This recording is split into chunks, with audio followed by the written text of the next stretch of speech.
Zelensky et l'Ukraine viennent d'avoir leur première victoire aérienne. La défense aérienne ukrainienne a abattu un avion de chasse MiG-21 roumain.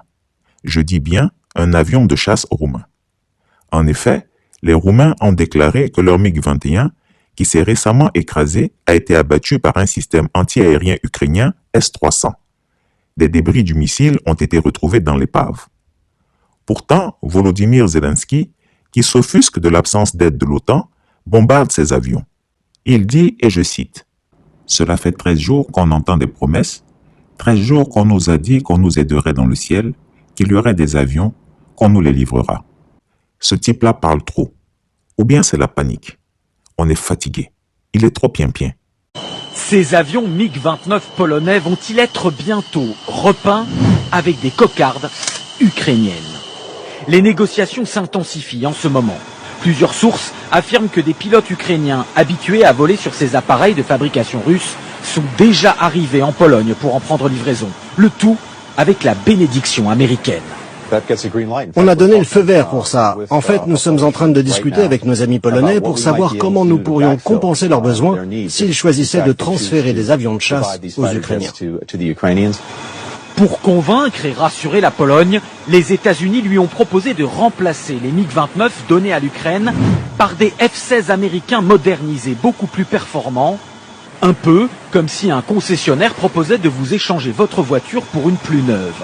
Avec ces avions de combat, l'Ukraine récupérerait un énorme atout face aux Russes, une stratégie assumée par Washington. Cela ne plaira certainement pas à Moscou de voir qu'on fournit des avions de combat à son adversaire. Mais je pense que c'est la bonne chose à faire de notre côté.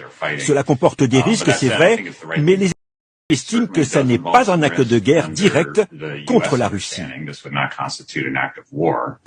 Car l'autre solution aurait été d'accéder à la demande du président Zelensky d'instaurer une no-fly zone, une zone d'exclusion aérienne au-dessus de l'Ukraine. En clair, empêcher les avions russes de voler, donc que des avions américains ou français leur tirent dessus.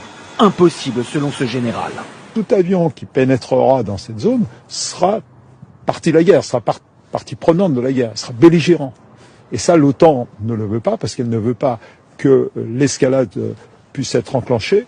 Alors que les Russes ne semblent toujours pas avoir la maîtrise du ciel en Ukraine, ces livraisons d'avions de chasse pourraient rebattre les cartes, rééquilibrer les forces, avec pour conséquence que la guerre serait loin d'être terminée. Incroyable. Donc cette guerre ne va pas finir maintenant. Une grand-mère de 83 ans lance un appel émouvant à Emmanuel Macron au micro de la journaliste Anne-Laure Bonnel. Monsieur Macron ne soutenait pas les Ukrainiens. Вот скажите своему Макрону, что он их поддерживает, что врагов. Что они нам делают, эти укрыты, кто они такие. До свидания. Мама, на, пожалуйста, телефон, иди к себе домой. Пожалуйста. Donc elle passe le message à Macron de ne pas soutenir les Ukrainiens. Parce que depuis 8 ans, voilà ce qu'on vit. À peu près, c'est ça? Oui. Quel âge a cette dame? 85 ans. Вы откуда вообще? Московская меня интересует. Это из Франции приехали. Regarde-moi. Voilà, donc... 65, 85, это моя мать. C'est sa maman. Donc ce monsieur, c'est sa maman. Voilà, le stress des civils au quotidien. Depuis 2014, j'insiste bien, cette guerre n'a pas commencé la semaine dernière. Faut que les gens commencent à comprendre. Никогда, только двое. Даже между мужем и женой оба виноваты. Voilà, donc ça fait 8 ans qu'ils sont sous les tirs. Poum, poum. Et monsieur disait que dans chaque conflit, c'est les deux parties qui sont coupables, c'est jamais une seule. Mais voilà, complexité, s'il vous plaît, rajoutez de la complexité. Il n'y a pas un gentil et un méchant. Il n'y a pas un gentil et un méchant. Tout le monde est coupable là-dedans. Là, on est dans le berceau. C'est des frappes ukrainiennes. Est-ce qu'un gouvernement peut... Je ne prends pas parti. Mais interrogeons-nous quand même sur le droit international. Est-ce qu'un gouvernement a le droit de bombarder sa propre population. Je pose la question, j'ai pas de réponse parce que c'est un conflit complexe, je fais pas de politique. Mais moralement, éthiquement, c'est simplement la question que je me pose. Merci. Chris Yapi se pose la question, à savoir pourquoi les Occidentaux veulent voir la guerre se poursuivre. À qui profite le crime? L'élimination physique de Vladimir Poutine. Qu'est-ce que ça signifie quand on évoque cette idée? Qui travaille sur ces hypothèses, peut-être sur ces scénarios? Éliminer physiquement Vladimir Poutine, ce qui est frappant, c'est que depuis quelques jours, certains l'évoquent même à voix haute. Oui, ça peut sembler digne d'un film d'espionnage, mais effectivement, un ministre des Affaires étrangères européen l'a pourtant formulé publiquement, c'est Jean Asselborn. Pour lui, Vladimir Poutine est, je cite, un bandit et un dictateur. Et si le peuple russe savait tout, eh bien, il renverserait le Kremlin. Il a donc déclaré en direct à la radio luxembourgeoise. C'est peut-être tout ce qu'on pourrait souhaiter, que Poutine soit réellement, physiquement éliminé pour arrêter tout ça.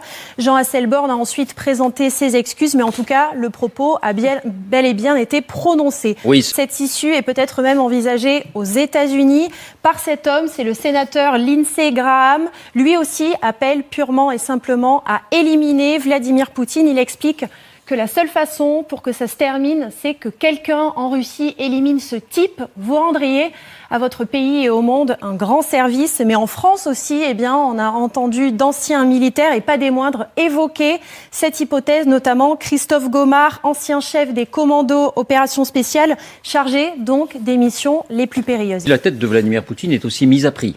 Oui, par un ex-oligarque russe, il s'appelle Alex Konanikin, établi aujourd'hui aux États-Unis, en Californie, et il promet $1 million à tout officier russe qui neutralisera le président Poutine. Et là, eh bien, vous allez voir qu'on bascule dans un western parce qu'il a publié cette image sur les réseaux sociaux, sur Facebook. Wanted, dead or alive, recherché, mort ou vif. Le post a été supprimé depuis, mais en tout cas, la récompense, elle, tient toujours. Dans la première hypothèse, c'est un bombardement. Et pour cela, il faut d'abord savoir où se trouve Vladimir Poutine.